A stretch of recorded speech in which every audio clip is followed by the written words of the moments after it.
I wanted to demonstrate one drill to you all today, but before I did that, I just wanted to tell you a thing or two that I try to think about while I'm riding. One of the things that I've been taught one of the things I've learned that I don't know over the years, that we can never learn enough about horses. So I'm trying to take it from every area I can, and often it's coming from other disciplines other than polo. There was a dressage rider that told me to always try to ride in shapes and think about the shape you're riding. So usually when I go out to single a horse now, I'm trying to keep that in the back of my mind and think about knowing what shapes I want to ride the horse in. So what I'm going to show you today is a drill that I think is very good for polo ponies, and it's also good for riders. And the shape is basically a flat, a long rectangle with rounded ends, and the object of what I'm trying to do is to extend the horse on the long side of this rectangle and then contract them before the turn and accelerate through the turn. I think about it kind of like an accordion, where, you know, when we're extending, things are getting long, and when we're contracting, things are getting short and tight and collected. Just a couple of the things riding wise, I like to try to keep my feet underneath my hips, and I think that's extremely important for our foundation in polo. We want to be able to go everywhere, but I try to think about my lower body being still, and the foundation for a still lower body for me is my feet being underneath my hips. A lot of people have the tendency of getting their feet out front of them and then their hips are way behind them, and I do not see this as a position of strength or flexibility or mobility, nor do I see when some people are getting their heels back on the horse's gut being a position of strength. I like the feet to be, you know, they're gonna move a little bit, but the idea is underneath your hips. Maybe you can barely see your toe over the top of your knee, and I think it's from here that we can go different places in a position of strength. I've been encouraging the Team USPA players that I've been working with this spring to get used to holding the reins with different grips. For the purposes of this exercise, I'm going to be holding them, I call it the Memo and Carlos grip, which is draw reins on the outside, gag or palm rein on the inside, and the tail of the reins off to the right. I like this as a way to be able to get the horse's nose. You can slide the outside reins so that they're free, and you have the lateral distance between your forefinger and your pinky, which kind of helps be a steerer of the nose. The drill that I want to teach you is, and I'll start just warm her up for a second in sort of looser circles, and this mare I like, but she's a little bit long. If I had to falter, sometimes I feel like she's extended. So here I'm trying to maybe in the long part of the rectangle, when she is extending, is more her natural comportment, and then the collection I'm going to try to it's hard for me to describe what I do, but I think what I do is I'm sort of setting something with my hands. It's not hard, it's just a little bit more pressure than she had in the long section, and continuing to drive her with my legs, and hopefully that's makes her come in, and you know, ideally she'll rise. You'll feel a little bit of a rise in the withers in the middle, but that's getting pretty technical. Anyway, this is something I do with all of my horses, and it's just one of the drills that I enjoy, and I think that it's good for good for them. And I'll do it a little bit on the right lead and then a little bit on the left lead. And the better your horses get at it, the tighter you can make the closer together you can make the two parallel lines. It's almost like we have a railroad track out here, but at first it's going to be a big wide railroad track, and then I'm going to bring it in narrower, hopefully without her flipping her leads coming out of the turns. So you're trying to stay on the same lead the whole time that you're doing this.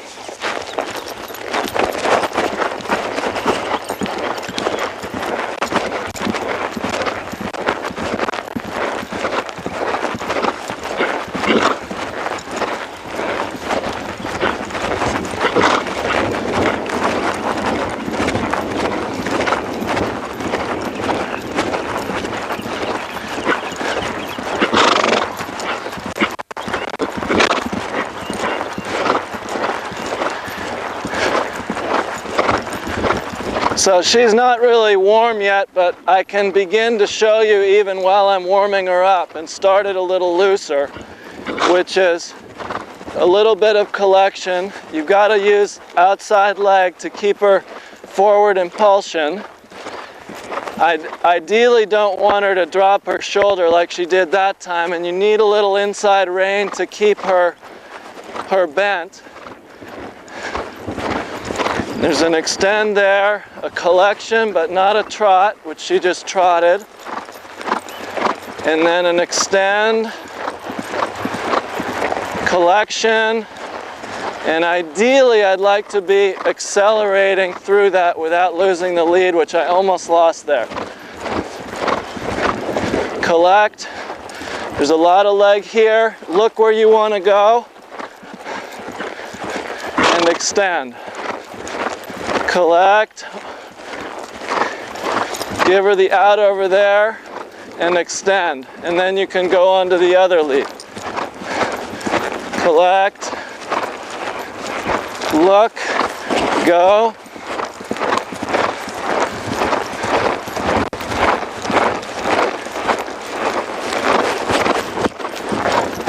You can also do this drill in a triangle, which isn't quite as tight a turn.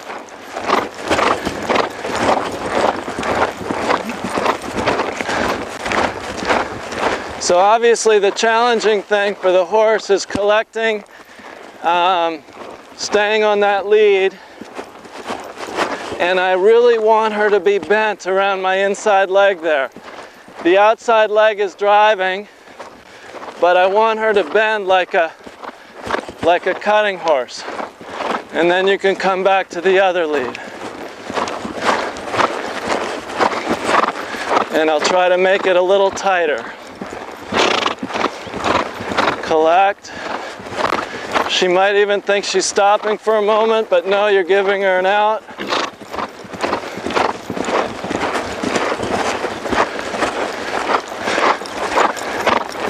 I haven't used my whip yet, but it's there. And I'm probably most likely to use it just on the shoulder.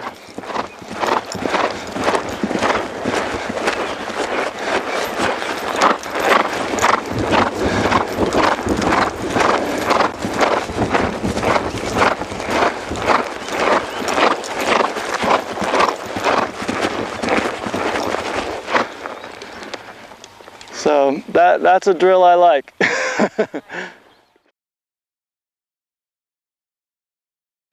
I would probably do 3 turns each direction. I have a little routine I do, you know, the day before when I'm riding my horses single, which I like to do. I've come to believe it's more for me than it actually is for them. It makes me kind of feel like I know them as individuals, what they're like right now, and I go through what I'm trying to accomplish the next day on the competitive field while I'm riding them. And my routine, this is involved in that routine, but I'd say I'd only make 2 to 3 turns each direction. You know, 2 to 3 turns on the right lead, 2 to 3 turns on the left lead, and that'd be about as much of that drill as I would do, particularly if they're clean. you know, there's the odd good horse that you could struggle with this all day and you'd still be losing the lead every time you made the turn.